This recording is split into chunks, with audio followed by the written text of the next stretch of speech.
Olá, eu sou o Dr. Gustavo Kroger e gostaria de falar para vocês sobre pés e pernas inchados na gestação. Será que isso é normal? Por que isso acontece? Existe risco de outras doenças estarem associadas, como trombose, erisipela, celulite? Qual que é o risco de uma gestante fazer uma viagem prolongada? Vamos saber mais sobre isso? Bem, gravei um vídeo explicando tudo isso para vocês. Bem, vamos falar se pés e pernas inchados na gestação é normal. O que acontece? A gestante sofre uma série de modificações que ela passa a estar num estado diferente do que uma mulher fora da gravidez. Por que isso acontece? A maior parte dessas alterações são por alterações hormonais que resultam em modificações no corpo. Por exemplo, ao longo da gestação, o volume de sangue da mulher aumenta em 50%. Tá? E ocorre uma distribuição, existe uma retenção de líquido. O hormônio da gestação, principalmente a progesterona, faz uma retenção de líquido. E o que acaba acontecendo? O rim é o órgão responsável por fazer o balanço hídrico do corpo. Ele tem que filtrar o excesso de líquido e pôr para fora. Tá? Só que na gestação esse processo fica um pouco mais comprometido e acaba acontecendo que esse acúmulo de líquido acaba vazando, se distribuindo para os tecidos, tá? E por isso que é normal toda gestante ter o pé e a perna inchada.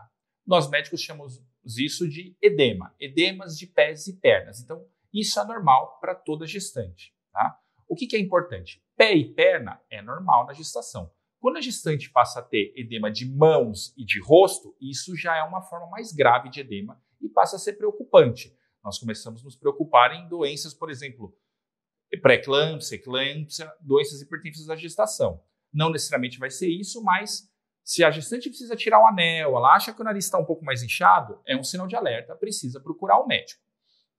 O que acontece?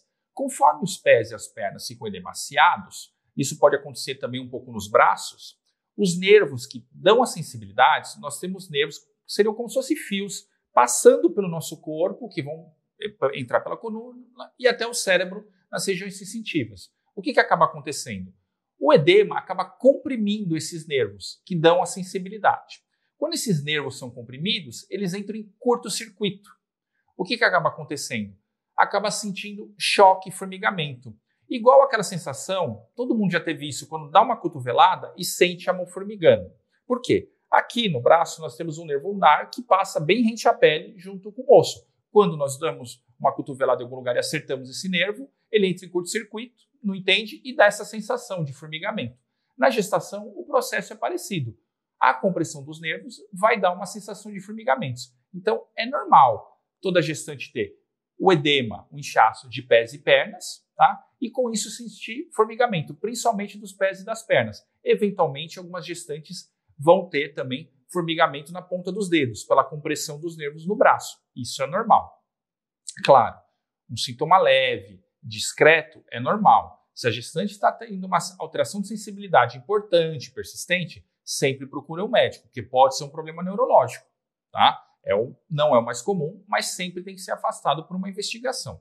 Outra coisa, quando a pé e a perna ficam inchados, o que acaba acontecendo? Aumenta para a gestante o risco de trombose, porque eu também comprimo os vasos que fazem o retorno do sangue até o coração.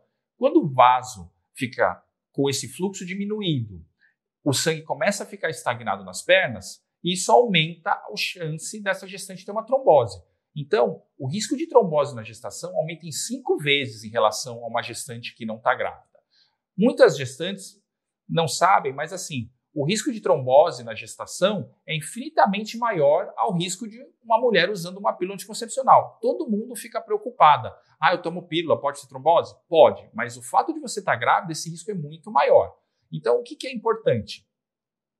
Se essa gestante ela está com dor nas pernas, um formigamento leve, pode ser normal. Agora, se começou a ter uma dor importante em pé e perna ou em braço, principalmente quando for de um lado só, quando acontece o edema, normalmente ele afeta os dois lados. Se for localizado de um lado, uma dor muito importante, começou a ficar vermelho, troca de cor da pele, pode ser uma trombose. Sempre procure um médico. Aquilo que eu falei.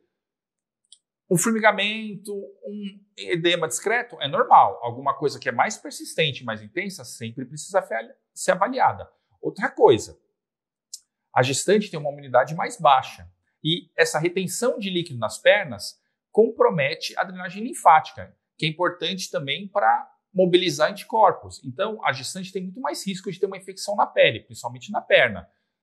Então, você está com a perna edemaciada, começou a ficar vermelha, pode ser uma trombose ou pode ser também uma infecção. Existe erisipela, celulite, infecções de peles que pode acontecer por um simples machucado de uma picada, por exemplo, de mosquito. Tá? Então é importante. Um quadro discreto de inchaço em pés, pernas, braços, com formigamento leve, tranquilo. Alguma coisa mais importante, procure um médico. E para você, gestante, que está tendo esse quadro, está uma coisa discreta, mas está te incomodando, o que pode ser feito? Quando você faz repouso com as pernas para cima, a gravidade aumenta o fluxo de sangue que chega no coração. Quando chega mais sangue no coração, o coração bombeia mais forte. Ele bombeando mais forte, ele põe mais pressão nas artérias renais para irradiar, vão fazer a irrigação dos rins. Com isso, o corpo põe mais líquido para fora, aumenta a sua diurese. Então é importante. Está com muito inchaço de perna? Põe a perna para cima, isso vai ajudar a melhorar esse edema. Caminhada. Quando nós caminhamos, existem vasos nos pés que funcionam como se eu estivesse correndo líquido por uma mangueira para fazer o bombeamento. É chamado do coração venoso do pé. Isso ajuda esse sangue a circular. Por que isso é importante?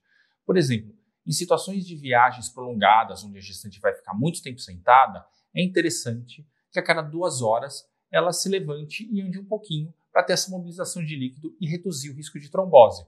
Por exemplo, eu oriento que gestantes que queiram viajar, por exemplo, de avião ou de barco, por exemplo, no cruzeiro, viajem entre 14 a 24 semanas.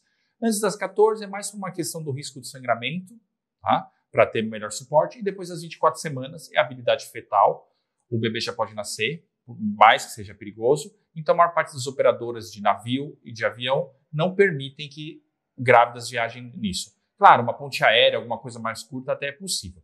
Mas voltando, vou fazer uma viagem de carro, de ônibus, avião, barco, vou ficar muito tempo sentado. O interessante é que a cada 2 horas eu levante um pouco e faça uma caminhada, nem que seja por 1 minuto, 30 segundos, fique um pouquinho em pé, para que esse sangue volte a bombear. Tá? Isso reduz bastante o risco de trombose. Pode usar meia elástica também. A meia elástica, média compressão, não evita muito a trombose, mas ajuda bastante a questão do edema. Espero ter ajudado um pouco vocês. Obrigado por ter escutado.